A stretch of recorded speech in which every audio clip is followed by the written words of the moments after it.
our state, there are approximately 4,300 inmates in solitary confinement. 4,300 human beings locked up in a cell, a 14 by 8 cell for 23 hours a day alone. Some spending weeks, some spending months, some even spending years.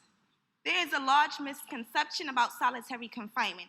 Some people think that solitary confinement is just filled up with violent inmates, but in fact, from 2007 to 2011, there were 302 solitary confinement sentences imposed on people for smoking in an undesignated area.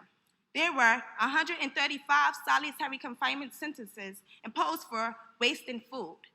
There were 234 solitary confinement sentences imposed for being an untidy person or having an untidy cell.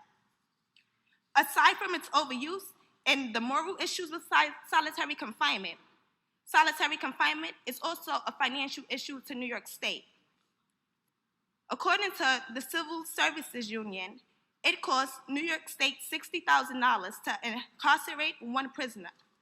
The point of prison is to create law-abiding citizens, but is solitary confinement doing this? People in solitary confinement do not have access to programs such as education programs, which have been proven to save the state money.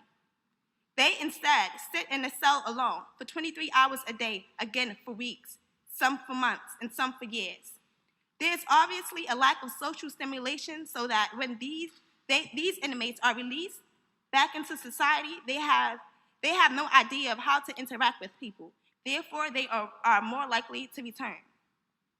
According to a study at UCLA, $1 million invested in corrections prevents 350 crimes.